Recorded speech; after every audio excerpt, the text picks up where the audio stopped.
saya akan menjelaskan atau menyampaikan sepertiga dari materi kelompok kami tentang solusi dari pengembangan kurikulum yang efektif.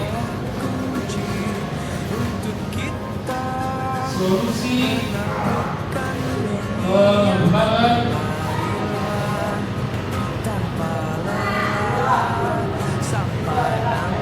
kurikulum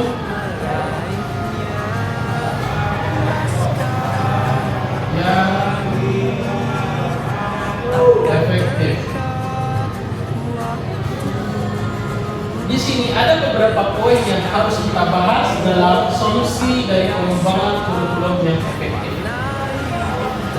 Yang pertama adalah adopsi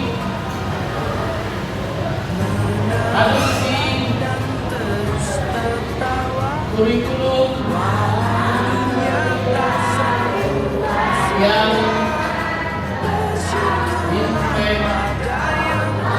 integratif. Adopsi kurikulum yang integratif artinya adalah kita mengintegrasikan atau memadukan pembelajaran dengan pembelajaran berbasis keagamaan atau teologis. Tentunya kita berbasis agama Islam. Hal ini akan mendorong minat siswa atau mendorong kreatif siswa untuk menciptakan produk-produk seperti mereka berketuhanan yang Maha Esa sesuai dalam tuntunan Pancasila. Dalam pembelajaran umum dijelaskan bahwa seorang manusia yang tinggal di Indonesia harus bisa melandaskan keagamaan. Nah, dalam kurikulum integratif artinya kurikulum itu harus mengintegrasikan bagaimana pembelajaran umum bisa bersambung dengan pembelajaran keagamaan. Ada beberapa poin atau ada beberapa langkah-langkah yang dapat kita amati atau dapat kita implementasikan dalam adopsi kurikulum integratif ini. Yang pertama adalah menyusun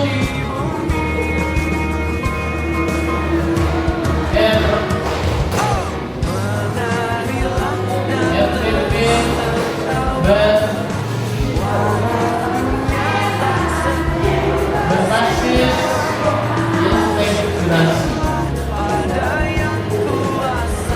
Dalam penyusunan RPP atau RPS, kita dapat melihat bagaimana kurikulum yang bersifat pembelajaran umum, bagaimana kurikulum berbasis keagamaan. Dari sanalah kita dapat menyusun bagaimana kurikulum berbasis umum dengan berbasis keagamaan. Dari sanalah kita bisa menyusunnya.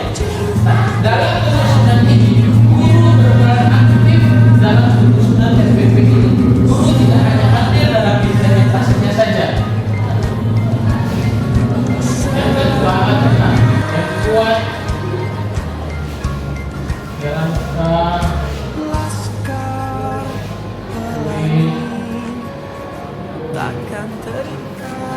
dalam penyusunan kurikulum.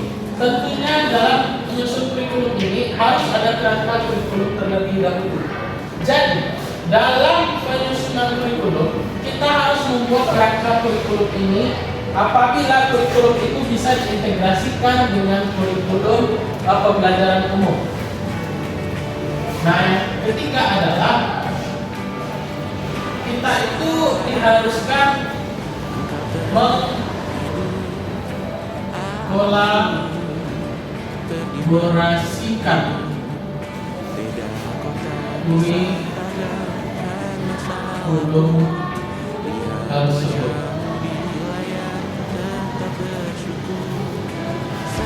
Selanjutnya adalah mengkolaborasikan kurikulum tersebut. Dalam hal ini, penyusunan kurikulum atau membuat kerangka kurikulum sudah kita siapkan. Artinya adalah bagaimana kita mengkolaborasikan kurikulum itu di kelas. Jangan hanya kita berpatokan kepada kurikulum umum saja, tetapi bagaimana kita mengintegrasikan kurikulum yang umum tadi dengan kurikulum keagamaan atau kurikulum pendidikan Islam. Nah, ini poin yang pertama. Yang kedua adalah pemberdayaan dan pengembangan guru. Sama-sama kita ketahui bahwasannya guru itu sangat-sangat berperan penting dalam kurikulum, ya teman-teman. Pemberdayaan dan pengembangan guru artinya apa? Guru ini dapat kita tingkatkan soft skillnya. Soft skill dalam pengembangan dan pemberdayaan guru harus kita tingkatkan. Kenapa? Karena dalam pendidikan ada namanya itu kurikulum tradisional. Maka kurikulum tradisional ini akan kita ubah menjadi kurikulum modern. Jadi tradisional tadi akan diubah menjadi kurikulum modern.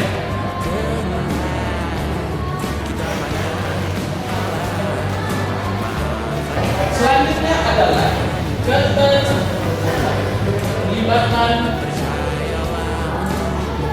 pemangku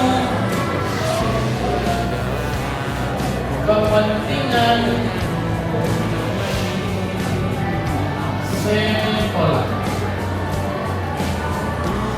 Dalam situasi yang sangat-sangat sempit, ada beberapa orang pemangku kepentingan sekolah. Yang pertama tentunya kita tahu KSEK atau kepala sekolah. Kepala sekolah itu biasanya mengatur bagaimana cara atau bagaimana pelaksanaan pendidikan yang ada di sekolah. Selain KSEK, ada namanya itu ORCID atau orang tua atau wali murid. Wali murid ini termasuk ke dalam pemangku kepentingan sekolah. Karena kenapa? Dalam kurikulum kita tentunya melibatkan orang tua dan bagaimana anak didik kita bisa berhasil. Nah, yang ketiga adalah masyarakat lokal. Dalam keterlibatan pemangku sekolah ada masyarakat lokal. Masyarakat lokal di sini apa gunanya? Guna dari masyarakat lokal adalah mengintegrasikan nilai-nilai budaya lokal yang ada pada daerah tersebut. Jadi, kurikulum efektif itu dapat memadukan kurikulum umum akan digabungkan dengan materi muatan lokal. Ini akan menghasilkan generasi yang faktual dan berkepemimpinan. Nah, poin yang terakhir adalah evaluasi berkelanjutan.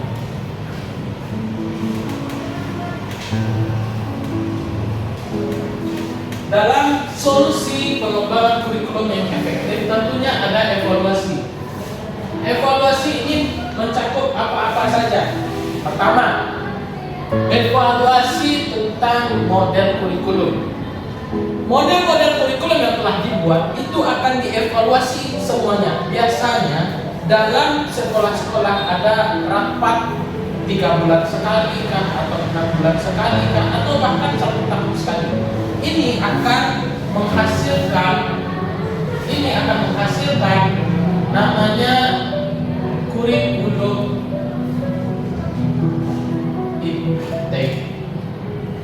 integral.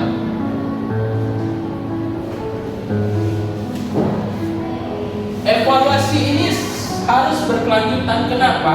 Karena setiap kurikulum senantiasa itu harus dilanjutkan atau